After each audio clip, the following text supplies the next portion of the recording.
saved my soul. Freedom is all that I know.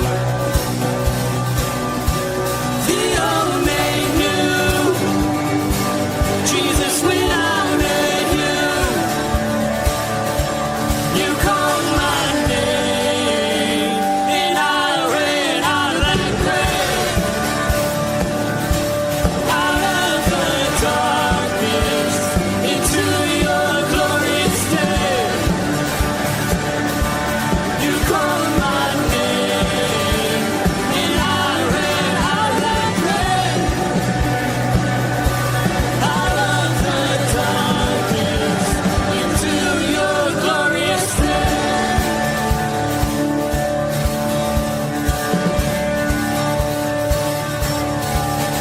Now your mercy has saved my soul. Freedom is all that I know. The old made new. Jesus, when I met you, you called my name, and I ran out of that grave, out of the darkness, into your glorious day. You called my name, and I ran out of that grave,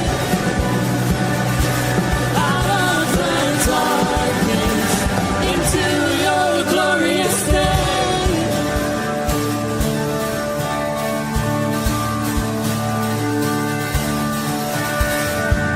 I needed rescue, my sin was heavy, but chains break at the weight of your glory.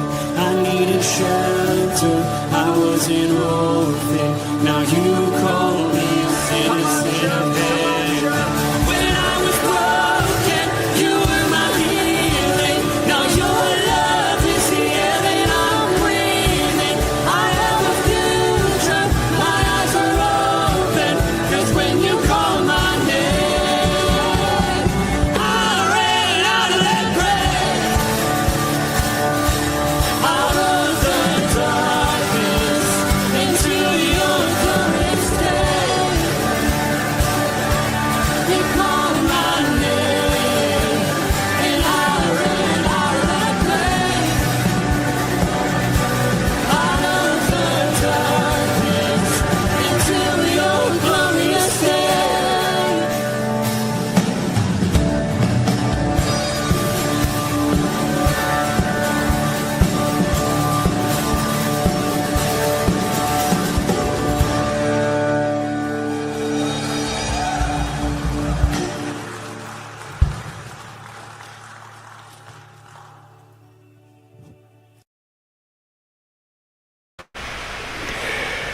Good morning, Rooted Men. Happy and blessed Monday morning. I hope you had a great Thanksgiving and also a Thanksgiving weekend. Again, I think we had a pretty powerful service and Bible study yesterday. I hope you got a chance to be a part of that. It's good to be back with you on this Monday morning. Let's say hi to a few people and then we'll get going into our devotion. We're still in the book of Ecclesiastes in chapter 8. We got a few verses that we're going to look at this morning. It looks like my video and audio is good, so we'll keep on going. Let me scroll down here. There's my cousin, Dave Donnelly. Good morning. Chris Connolly, good morning. I'm out there on X. I see Ken Gooch, and I see Bert Reggie. Whoops, there's Bert Reggiani. Sound is broken up. Okay, hold on.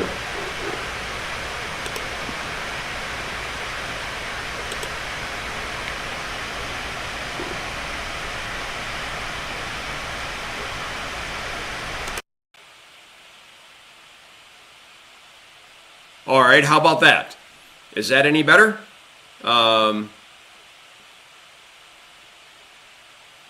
Testing 1, 2, 3, test. Is that any better?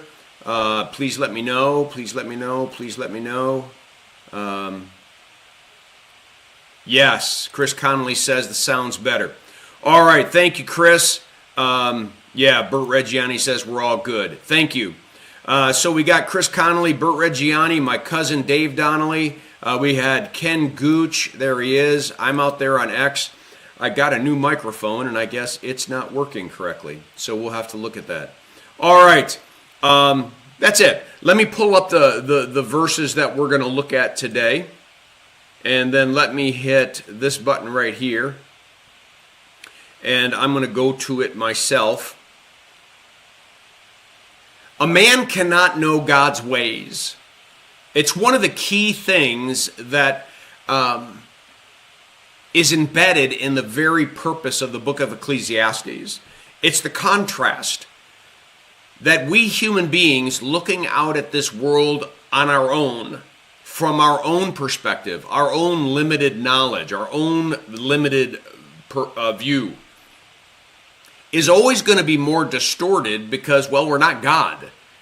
I'm like, God has perfect vision. He sees eternity all at one time. He sees everything in a moment, and in a moment, everything.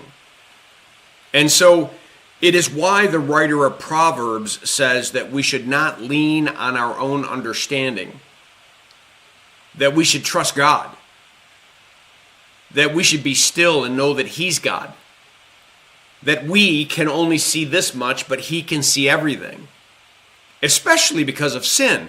Imagine that Adam and Eve, before they sinned, could see and understand things way more deeply than they could after they sinned, because they were corrupted.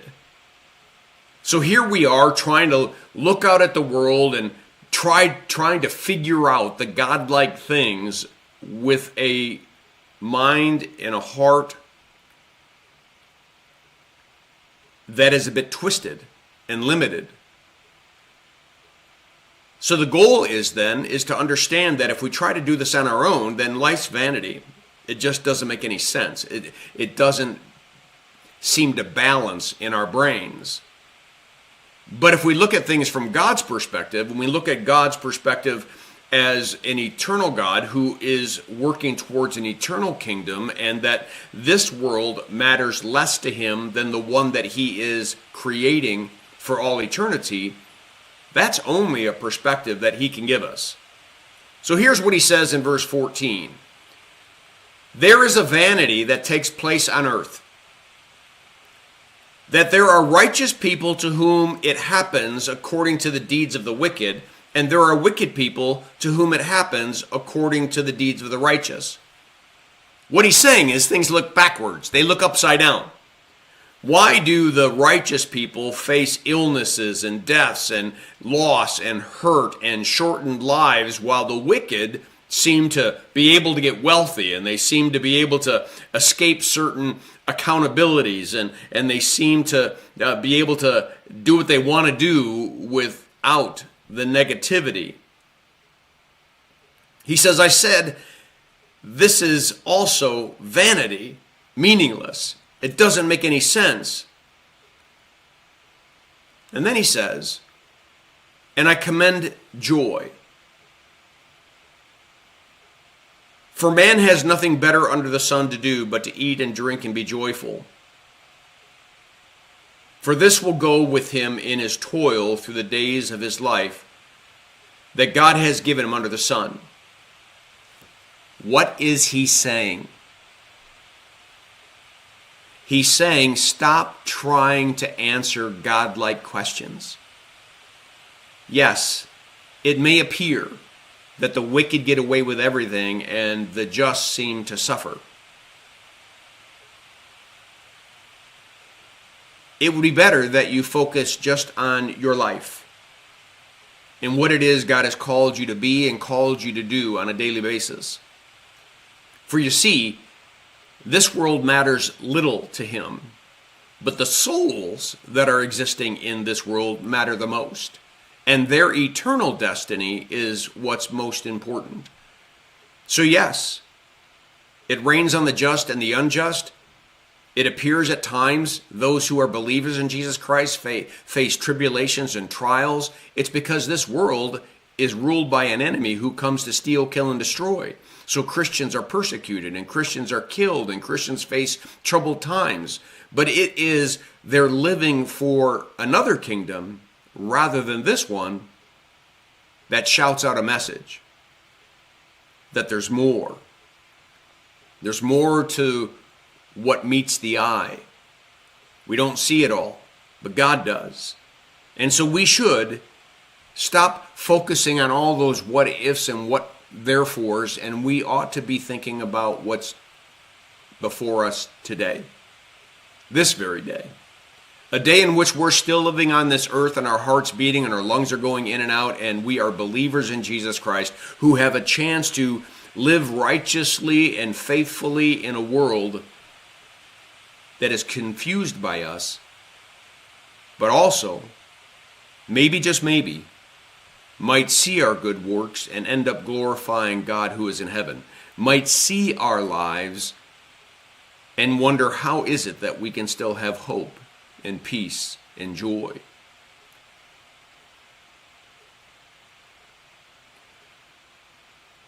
For this will go with him in his toil through the days of his life that God has given him under the sun.